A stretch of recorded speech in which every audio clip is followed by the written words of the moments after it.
तमाशा बना दिया। मैंने तो कभी इस तरह सोचा भी था। आप परेशान मत होइए। उन्हें मुझे अंदर बिठा के यूं कहते हैं कि बस फिर इस जगह हम किसी और को चुनाव लड़ा रहे। आप देख रहे होंगे अखबार में, डेली का हेड भी देख रहे होंगे, सारे होर्डिंग प्ले सब कुछ मैं कर रहा हूँ, उसके बाद भी ये मेरे साथ ऐसा कर रहे हैं। इनका नाम है अरशद राणा। मुजफ्फरनगर के गांव ददेड़ू के रहने वाले हैं। बसपा के कार्यकर्ता हैं। फूट फूट कर क्यों रोए, इसकी वजह भी जान लीजिए। उत्तर प्रदेश इन दिनों चर्चा में है। वजह है विधानसभा चुनाव, सियासी उठापटक, उम्मीदवारों के टिकट। अरशद के मुताबिक 24 साल से बीएसपी की सेवा करते रहे। बीएसपी के बड़े नेताओं ने चरथावल से चुनाव लड़ाने का वादा किया, मोटी रकम ली, लेकिन प्रत्याशी के नाम पर किसी और की चर्चा हो रही है। पूरा मामला क्या है, खुद अरशद बता रहे हैं। मैं लगातार 24 वर्ष से बहुजन समाज पार्टी का एक सिपाही बन के, कार्यकर्ता बन के काम कर रहा हूं और भिन्न भिन्न पदों पर रहा हूं। माननीय बहन जी के दिशा निर्देश पर मुझे चरथावल विधानसभा का प्रभारी प्रत्याशी मनोनीत किया था। पश्चिम प्रभारी शमसुद्दीन राय ने चरथावल में, प्रॉपर चरथावल में कार्यक्रम रखा गया था। 2018 में 18 दिसंबर को मेरी घोषणा हुई थी, मुझे प्रभारी प्रत्याशी घोषित किया गया था। तो उसके बाद में लगातार मैं 4 वर्षों से, चौथा वर्ष शुरू चल रहा है, काम कर रहा हूँ। रात दिन विधानसभा में अपना काम कर रहा हूँ, पार्टी के लिए काम कर रहा हूँ। कोई बात नहीं, अब मैं महीनों से लगातार राइन जी से संपर्क बनाए हुए है कि मैं राइन जी को कॉल कर रहा हूँ, लेकिन राइन जी मेरे फ़ोन का कोई रिस्पॉन्स नहीं दे रहे।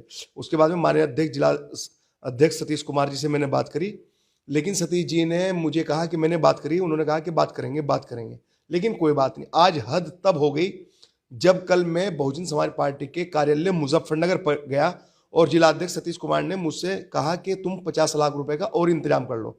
मैंने कहा अध्यक्ष जी, मैं अभी कोई पेड़ पे पैसे नहीं लग रहे कि तोड़ के आपको दे दूंगा। मैं जाके अपनी माताजी से, घर पे परिवार से मशवरा करके आपको बताऊंगा। मैंने वहां से आने के बाद में माताजी से मशवरा किया। माताजी ने कहा भाई हमारे पास अभी इतना वो नहीं है, लेकिन अगर तुझे चुनाव लड़ना है और तू इतनी मेहनत कर रहा है, कोई बात नहीं, तू कोई प्रॉपर्टी एक सेल आउट कर दे, बेच दे और दे दे उनको पैसा। अभी फिलहाल 25 लाख रुपए दे दिए और 25 लाख रुपए जिस दिन तेरा पर्चा भरा जाएगा उसके बाद में दे दिए। मैंने ऐसे जो कि तू शब्द जिलाध्यक्ष सतीश कुमार जी को कहा कि आपको मैं 25 लाख रुपए अब दे दूंगा। जिसे मैंने इतना कहा था, इतना ही जिलाध्यक्ष जी कहने लगे अरे यार तुम फोन पे डायरेक्ट इस तरह की बात करते हो। मैंने कहा और कैसे करूं? मैंने कहा 25 रुपए कहूं कि हाँ 25 रुपए कह के बात कर लो।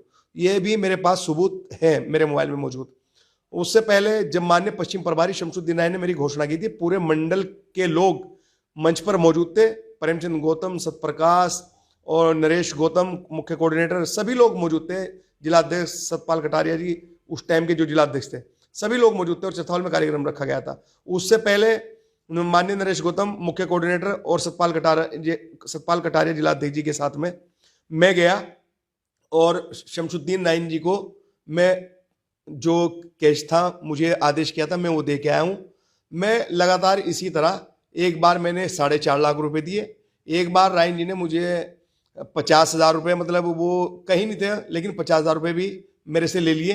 चल ऐसे ही, मतलब जब मैं कोई ऐसे पैसे देने नहीं गया। जब घोषणा मेरी होनी थी, जब मुझे पश्चिम के प्रभारी जी मेरी घोषणा करने थे, उससे 4 दिन पहला टाइम था, लेकिन उन्होंने वो मेरी डिले कर दी। कहने लगे 5 लाख रुपए में कोई ऐसे थोड़ा ही ना हो जाएगा, आपको पहले 15 लाख रुपए जमा करने पड़ेंगे। फिर मैंने 15 लाख रुपए जमा किए और 15 लाख जमा करने के बाद में फिर मेरी जो घोषणा 1 महीना पहले होनी थी या 10 दिन या 15 दिन पहले होनी थी, वो घोषणा मेरी ये समझो कि 1 महीना या 15 दिन डिले होने के बाद में घोषणा हुई, जब मैंने 15 लाख रुपए और दे दिए। उसके बाद में फिर दूसरा साल आया। दूसरे साल पे मेरे ऊपर फिर दबाव बनाया कि आपको 30 लाख रुपए देने पड़ेंगे विधानसभा से, और अभी आप देते रहो हर साल तो आपको चुनाव में आसानी हो जाएगी। मैंने जब भी बहुत कहा, लेकिन मैंने खींचतानी करके कोई बात नहीं, लगभग 3-3.5 लाख रुपए विधानसभा अध्यक्ष सतपाल को लेकर अपने साथ में, टोटल मैंने 15-15 लाख रुपए 3 बार और 50,000 रुपए एक बार और 4.5 लाख रुपए एक बार।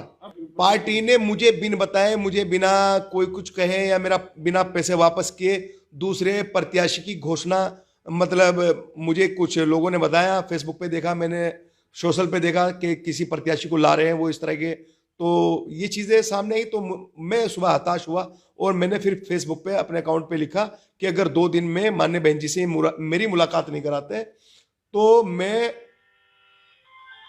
2 दिन के बाद में लखनऊ जाकर 2 दिन के बाद में आत्मदाह करूंगा, अगर इन्होंने मान्य बहन जी के सामने मुझे पेश नहीं किया या मान्य बहन जी के सामने मेरी पीड़ा नहीं सुनवाई। क्योंकि आपको पता है कि यहाँ पे कुछ भी ऐसा नहीं होता कि डायरेक्ट कोई जाके बहन जी से मिल लेगा। बहन जी से वो मिलेगा जिसे पश्चिम के प्रभारी चाहेंगे।